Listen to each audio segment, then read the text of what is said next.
सो अभी तक के जितने भी हमने टॉपिक्स देखे उसमें मोस्टली मटेरिया से रिलेटेड टॉपिक देखा हमने, है ना, और बेसिक्स देखे थे। शुरू में मायाजम देखा, केस स्टिकिंग देखा, ये सारी चीजें देखी। आज की क्लास में हम इलास्टिन एंड फाइब्रिन कॉन्सेप्ट के बारे में बात करेंगे। ओके।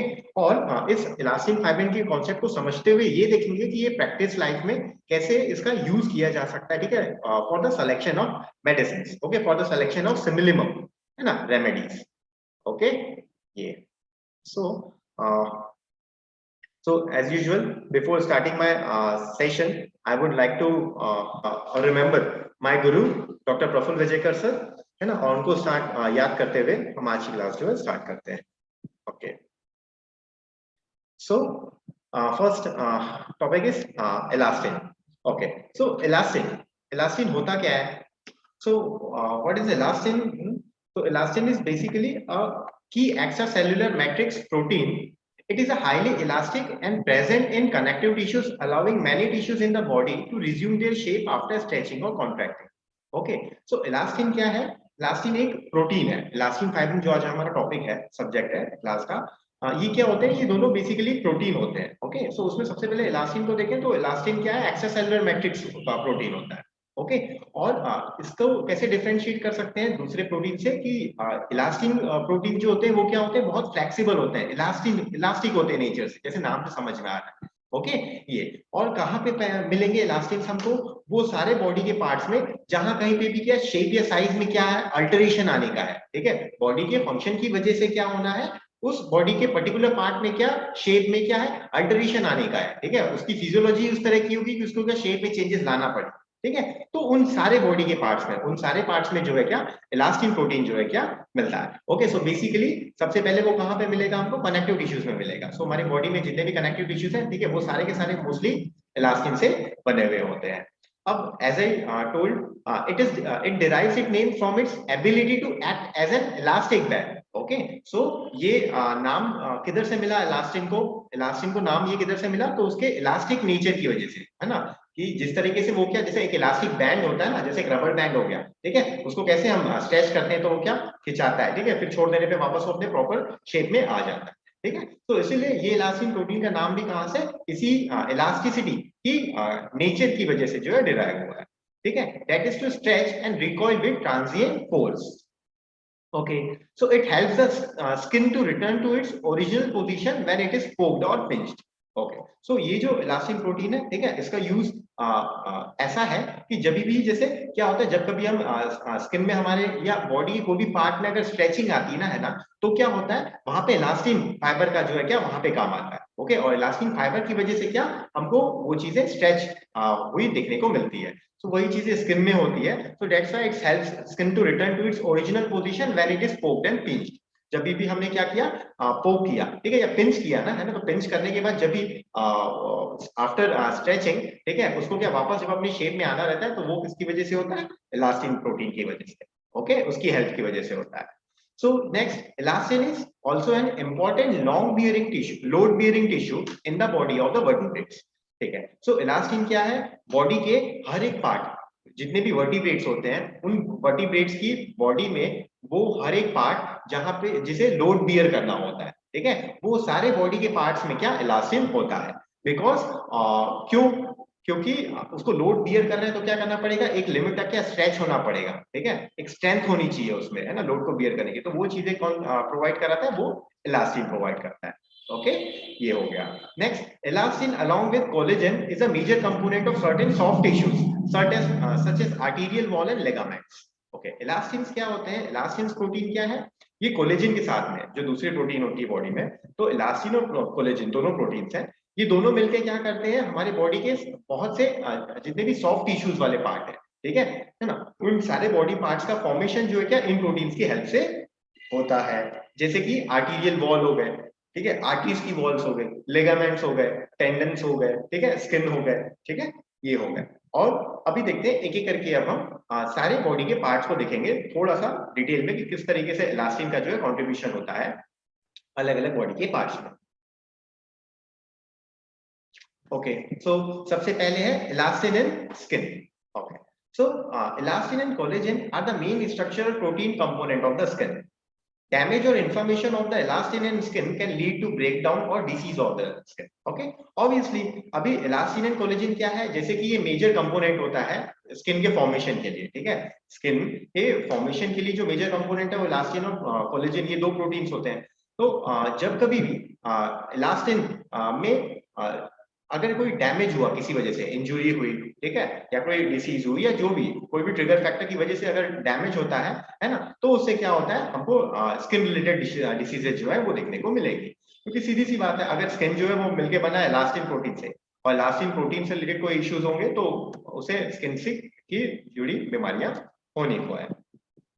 ओके, सो जैसे इस डायग्राम में यहाँ पे नीचे जैसे मेंशन हुआ है ना, कि ये जो डर्मिस वाला पार्ट है हमारा स्किन का, उस डर्मिस वाले पार्ट में इलास्टिन और कोलेजन प्रोटीन का क्या रहता है, कॉम्बिनेशन देखने को मिलता है ना, और इस तरीके से ये जो है क्या हेल्प करते हैं, कंट्रीब्यूट करते हैं, ठीक है, स्किन के फॉर्मेशन में। ओके, ये तो इसीलिए अगर इलास्टिन और कोलेजन रिलेटेड प्रोटीन से रिलेटेड कोई इश्यूज होते हैं, पैथोलॉजीज आती है, कंप्लेंट्स होती है, ठीक है, तो उससे क्या होगा, डर्मिस जो लेयर है स्किन की उसमें चेंजेस आएंगे, and at last it will lead to skin diseases. Okay, ये हो गया।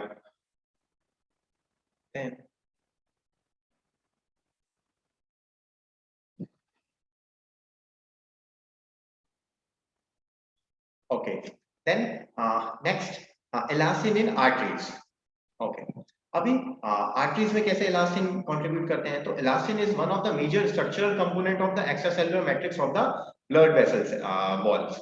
ओके, सो यहाँ पे भी जितने भी ब्लड वेसल्स होते हैं हमारी बॉडी के, एंड स्पेशली आर्टरीज, ठीक है, उसमें जो है मेजर कंट्रीब्यूशन जो है उनके प्रोडक्शन, उनके फॉर्मेशन का, सॉरी प्रोडक्शन का बोलना, उनके फॉर्मेशन का, तो उसमें किसका कंट्रीब्यूशन रहता है, सबसे ज्यादा इलास्टिन का रहता है। ओके, ये हो गया। अभी देखिए एक एक करके ध्यान दीजिए कि जैसे कि मैंने अभी बताया शुरू में कि इलास्टिन कहाँ पे मिलेगा हमको, बॉडी के हर एक पार्ट में, जहां कहीं पे भी क्या शेप या साइज में चेंजेस आने को है, ठीक है, बॉडी का, ऑर्गन्स का हर एक पार्ट, ठीक है, हमारे बॉडी का जहां पे भी शेप या साइज में कहीं ना कहीं चेंजेस या अल्टरेशन आने का है, ठीक है, वहां पे जो है इलास्टिन रिलेटेड प्रोटीन्स जो है क्या उनका कंट्रीब्यूशन देखने को हमको मिलेगा ही, है ना।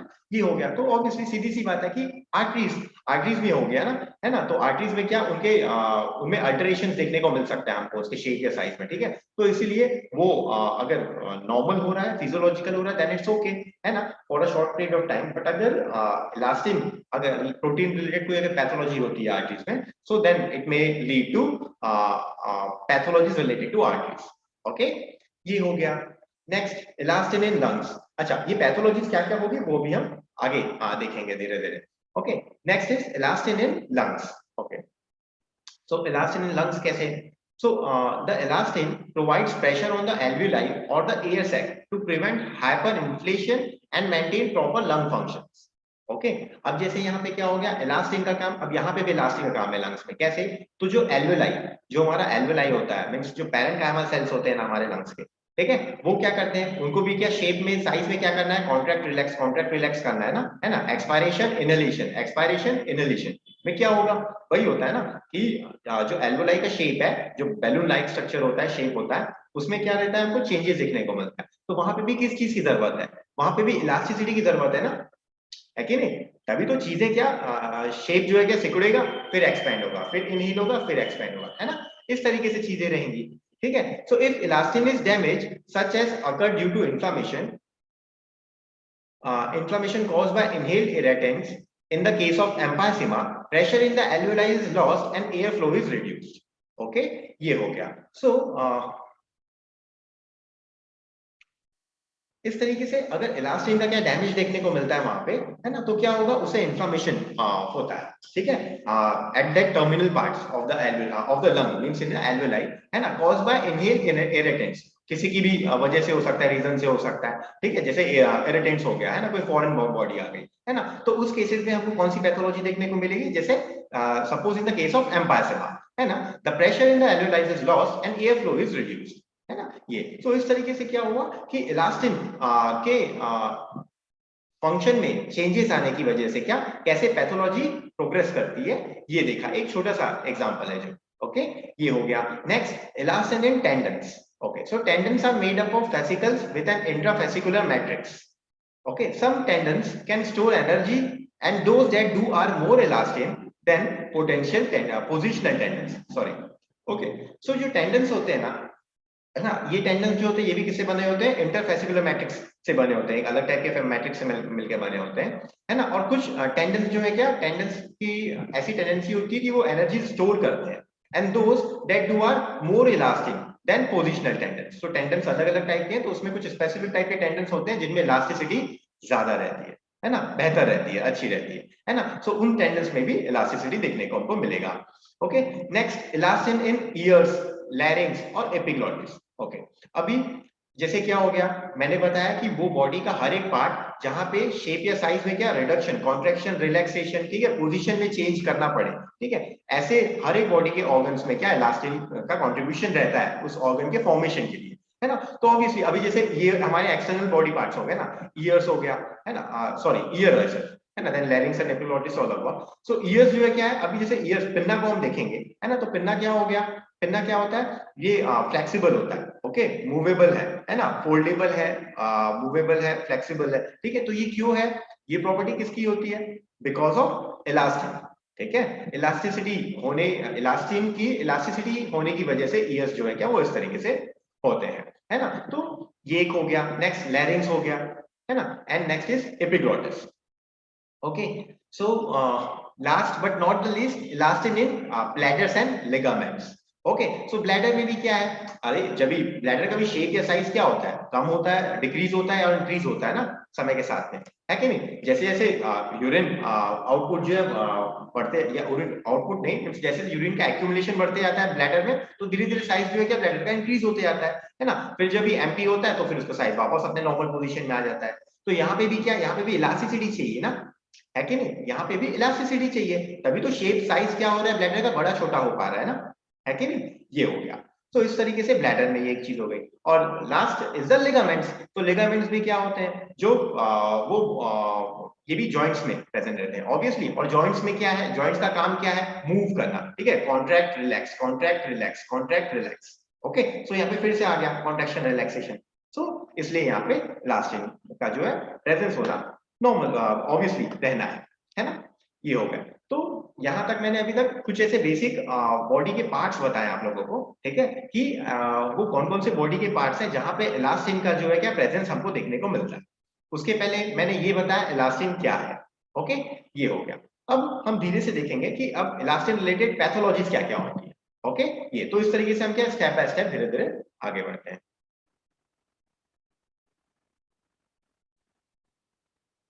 ओके, अच्छा, बिफोर दैट, अच्छा ये एक स्लाइड था।